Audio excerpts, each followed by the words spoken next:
प्रिय कलीसिया, सबको जय मसीह की। Praise the Lord. आइए हम लोग आज के डिवोशन के लिए प्रार्थना करते हैं। पिता परमेश्वर, प्रभु यीशु मसीह, हम धन्यवाद देते हैं और एक शुभ अवसर आप हमें दिए, तेरे पवित्र नाम को ऊंचा करते हैं, धन्यवाद देते हैं। तू सच्चा परमेश्वर, अनुग्रहकारी, कृपा से भरा रहने वाला परमेश्वर, धन्यवाद देते हैं। यीशु मसीह के नाम से मांगते हैं, आमीन। ओके, हम लोग जो आज बात करेंगे और वो है जो कैसर का है वही कैसर को दो। जो कैसर का है वही कैसर को दो। लूका का 20 अध्याय 19 से लेकर 26 तक अगर आप पढ़ते हैं तो इसमें लिखा हुआ, उसी घड़ी शास्त्री और प्रधान याजक ने उसे पकड़वाना चाहा, क्योंकि वे समझ गए थे कि उसने हम पर यह दृष्टांत कहा, परंतु वे लोगों से डरे और वे उसकी ताक में लगे और भेदिया भेजे कि धर्म का भेष धरकर उसकी कोई ना कोई बात पकड़े, ताकि उसे हाकिम के हाथ और अधिकार में सौंप दे। उन्होंने उससे यह पूछा, हे गुरु, हम जानते हैं कि तू ठीक कहता है और सिखाता भी, और किसी का पक्षपात नहीं करता, वरन परमेश्वर का मार्ग सच्चाई से बताता है। क्या हमें कैसर को कर देना उचित है या नहीं? उसने उनकी चतुराई को ताड़कर उनसे कहा, 1 दिनार मुझे दिखाओ, उस पर किसकी छाप और नाम है? उन्होंने कहा, कैसर का है। उसने उससे कहा, जो तो सो कैसर का है वह कैसर को दो, और जो परमेश्वर का है वह परमेश्वर को दो। और 26 वचन में, वे लोगों के सामने इन बातों में उसे पकड़ ना सके, वरन उसके उत्तर से अचंभित होकर चुप रह गए। हे ब्रदर सिस्टर, सभी को इस वचन से हमें समझना कि हमें जो परमेश्वर का है हमें परमेश्वर को देना चाहिए, और जो सरकार का है हमें सरकार को देना चाहिए। कई सारे बातों में हमें देखा कि सरकार के लिए हमें प्रार्थना करने के लिए कहता है, और हमारे देश के लिए, हमारे अधिकारियों के लिए प्रार्थना करने के लिए कहता है। हमें टैक्स वगैरह ये सब नहीं चुराना चाहिए, हमें ईमानदारी के साथ सब चीज़ में भागीदार होना चाहिए, कानून का आदर करना चाहिए जिस देश में हम रहते हैं। पौलुस जब तीमुथियुस को सिखा रहा तो उसको समझा रहा कि प्रार्थना, सरकार के लिए प्रार्थना करे और सरकार के लिए प्रार्थना करें, क्योंकि सरकार की वजह से हम लोग सुरक्षित रहते हैं।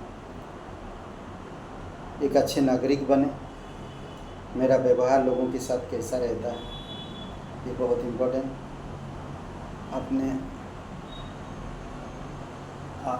जो भी कर आपका निकलता है, ज़मीन का हो या कार का या जो भी कुछ, वो कर देना चाहिए। खोए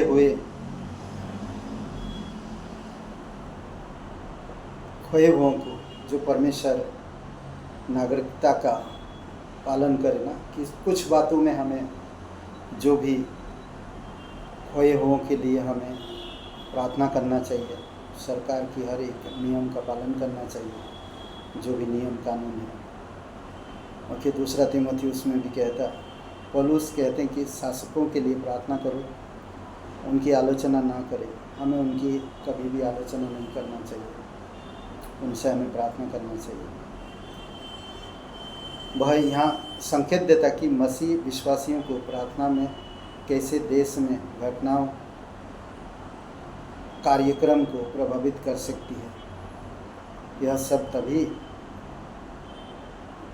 सच है जब सत्ता में बैठे लोग विश्वास नहीं है। ये सारी चीज़ों में हमें ध्यान देने की ज़रूरत है। इसमें इफिसियों का 6:18 में भी कहता पौलुस कि मेरे लिए भी प्रार्थना करो, हर समय हर प्रकार की आत्मा में प्रार्थना और विनती करते रहो, सब पवित्र लोगों के लिए लगातार विनती करो। क्या करो? राजा दारा का आदेश था एजरा को, एजरा 6:10 में, इसलिए कि वे स्वर्ग के परमेश्वर को सुखदायक सुगंध वाले बलि चढ़ाकर राजा और राजकुमारों की दीर्घायु के लिए प्रार्थना किया करें। रोमियो का 13:1 में कहता है, हर एक व्यक्ति शासकीय अधिकारियों के अधीन रहे, क्योंकि कोई अधिकार ऐसा नहीं जो परमेश्वर की ओर से ना हो, और जो अधिकार है वे परमेश्वर ठहराई हुई है।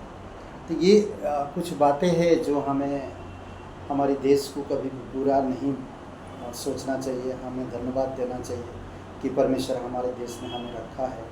देश की संविधान है, उस संविधान का आदर करना है और हमारे आसपास की लोगों में अच्छा व्यवहार वातावरण रखना है, उनके लिए प्रार्थना करना है। पद में जो लोग हैं, अधिकारी लोग हैं, उनके लिए प्रार्थना करें कि परमेश्वर उनका हृदय खोले। ओके, ये शायद एक कारण यह है कि कुछ देशों में विश्वासी शांतिपूर्ण और शांति जीवन जीने में सक्षम नहीं है, क्योंकि वे अपने शासकों के लिए प्रार्थना करने में विफल रहते हैं, जैसे कि उन्हें करना चाहिए। हमें हमारे देश की हर एक बड़े बड़े पद वालों के लिए प्रार्थना करने की ज़रूरत है और हमें प्रार्थना करना चाहिए, ज़रूरी है। और हमें समझना चाहिए सभी मनुष्य के लिए परमेश्वर की इच्छा सब मनुष्य के लिए किए जाए। 1 तीमुथियुस 2:3 में कहता, बचाए ना गए और बचाए गए लोगों के लिए प्रार्थना करना परमेश्वर को प्रसन्न करता है। बचाए गए और बचाए ना गए लोगों के दोनों के लिए प्रार्थना करने की ज़रूरत है, तो परमेश्वर इसमें खुश होता है। और जो परमेश्वर को प्रसन्न करता है उसे करने के लिए विश्वासियों को उत्सुक होना चाहिए। देखिए किस तरह से यीशु मसीह को पकड़ने के लिए वो लोग तरीका ढूंढ रहे थे ना। लूका का 20 अध्याय में 19 से वचन में वो लोग क्या सोचा, देखिए। उसी घड़ी शास्त्री और प्रधान याजक ने उसे पकड़ना चाहा, क्योंकि वे समझ गए थे कि उसने हम पर यह दृष्टांत कहा। उससे पहले एक दृष्टांत किसानों का दृष्टांत कहा था, दुष्ट किसानों का दृष्टांत कहा था, और फिर वो डर गए थे और वे सब ताक में थे कि भेदियाँ भेजे कि धर्म का भेष धरकर उसकी कोई ना कोई बात पकड़े, ताकि उसे हाकिम के हाथ और अधिकारी में सौंप दे। उनका ये चाल था यीशु मसीह को पकड़ने का।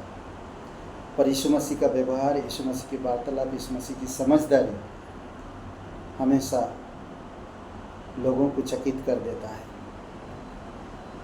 उन्होंने कहा, एक प्रश्न पूछा उससे, हे गुरु, हमें सरकार को कर देना चाहिए क्या नहीं देना चाहिए, कैसर?